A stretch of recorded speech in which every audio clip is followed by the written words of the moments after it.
Richard, thank you very much. Richard Westcott at the Pig Academy. The time now is 9 o'clock. More from us in just a couple of minutes. We'll take a look at the news, travel and weather, where you are, and we'll be right back.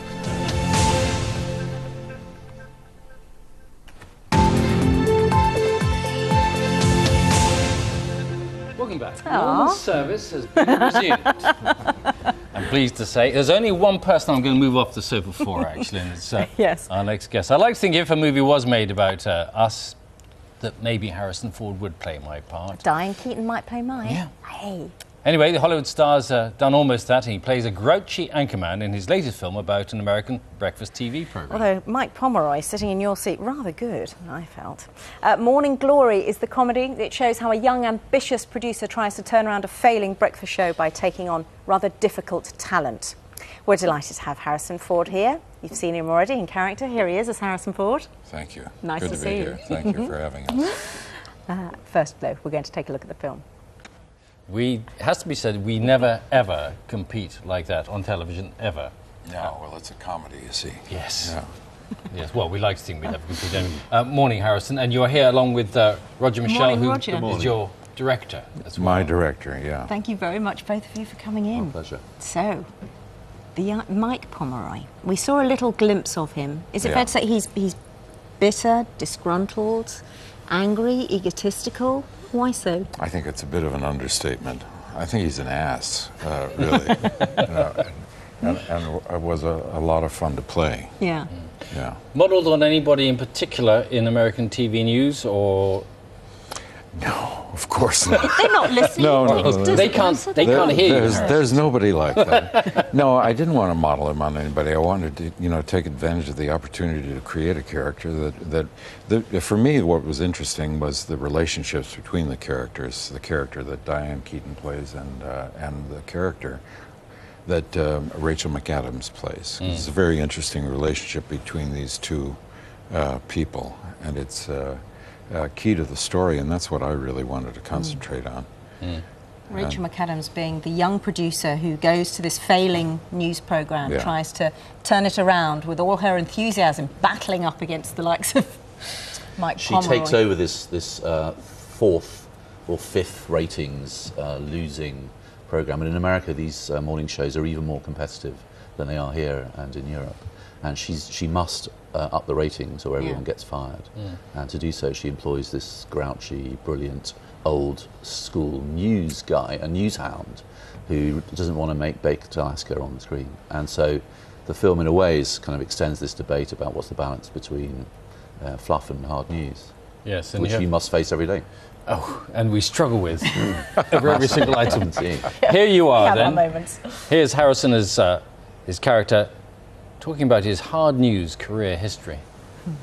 And there's one scene in the film where you're sitting at a table with 3 seasoned American news anchors. Yeah. What was that like? Oh, it was great fun. They were very generous to spend time with us and bring a bit of reality to the screen. Did they give you any tips, or did they? It was too late for that. They sensed that, and so they just left me to my own devices. But we just sat around waiting for the lighting to be accomplished and told bad jokes. Sounds fun. Worst way to spend your time, I suppose. Roger, is it the film trying to make a? Well, no, is it meant to be a comedy, which it is? Yeah. Or is it trying to make a point about American television and froth? Well, it's not a satire. I mean, breakfast TV is generically a wide target to satirize. It's not trying to be a satire. It is trying to delve into this world and look at it a bit more closely than normal, and to open up this debate, as I said, about how difficult it is to balance news and fluff. I mean, when you read a newspaper, the juxtaposition is always there between the serious story and the kind of silly story, and we take that for granted. But for some reason on morning television, it seems more inappropriate. Well, when you're sometimes. reading a paper, you can turn the pages over very quickly, and you can make the edit yourself. But you people have to make the link between very, very hard subjects and very soft subjects. Going from a discussion about the death penalty in America to a pig Pork farm. Academy. To a pig farm. And you do it brilliantly, but it is hard to do, and sometimes in America that is pushed. The extremes are pushed perhaps even further. Yeah. So the film asks some questions about that, but it's a fun film. How much time did you spend in morning news shows? Did you go at all and have a look at it? Well, you know, I've been a guest on morning news shows over the breadth of my career. Roger had an idea at the beginning that both Diane and I should go to the Anchorman Academy. Is there one? Oh, there is in Los Angeles. There's a school for everything. So we went to this for a short period of time to be coached on how to read a teleprompter, and the very well-meaning and professional people said things like, look into the camera and pretend you're talking to a friend of yours. And after that, we sort of understood that wasn't what Mike Pomeroy was about. Doesn't have many friends. No, and he wouldn't, he wouldn't deign to do it that way. No. So. Well, there's actually, see, Sean, there's hope for us yet. There's a course we can go Let's on go. in America. But we'd have to pretend, I'd have to pretend that I had a friend too. Let's have a look at you with your co-star, Diane Keaton. Much more willing to tackle any of the tasks thrown at her. Yeah, mind you, I did once have to wear a sweater made of dog fur. Yes, he did. You see?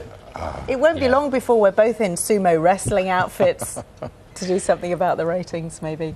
So you spent some time at the Academy, but not very long. Not very long. In terms of going around I went to all the shows in New York several times. Yeah, they were really welcoming to us, and certainly Rachel and I spent a lot of time sitting in their meetings and their control rooms and getting up very early. I mean, I thought I came out of the experience with a lot more respect for the people who run that industry over there. Well, especially with the Today Show, because they feature prominently. They do, in your... yeah. I mean, they're all kind of like junkies. They all have their Blackberries out sort of 23 hours a day, and they're desperate to find the story for that morning. And then by 10 o'clock it's all over and they have to start again. I suppose the thing about working on a breakfast programme is it feels like a family, a very dysfunctional family, but it does feel like a family. Was that what it was like as well on the film? Did you all... Well, Roger did something very smart. He actually built a film studio for us, and so it felt very real. And since everybody was there every day, it did become, kind of a family atmosphere. Dysfunctional, as you noted in your family, but it was a lot of fun, and I love comedy, and I loved having the opportunity to play this grumpy old guy. What I love about American television is the staffing levels, because I visited Good Morning America a couple of years ago. 2 studios, 5 cameras, 5 camera operators, 5 camera operators assistants, lighting guys, producers with clipboards, live audience, etc., etc. And you know, Harrison, having walked in here, how many people there are behind the cameras here? It doesn't seem to be a lot. And we decided after we'd seen the film, we want a dressing room with pictures in it and an exotic fruit platter. So thank you. You had it in your show? I did.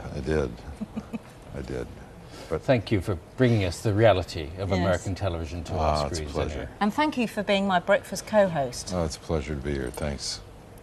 Roger, nice to see Roger, you. thanks. You. Morning Glory will be shown in cinemas from next Friday. It is very, very funny, particularly if you work in our job.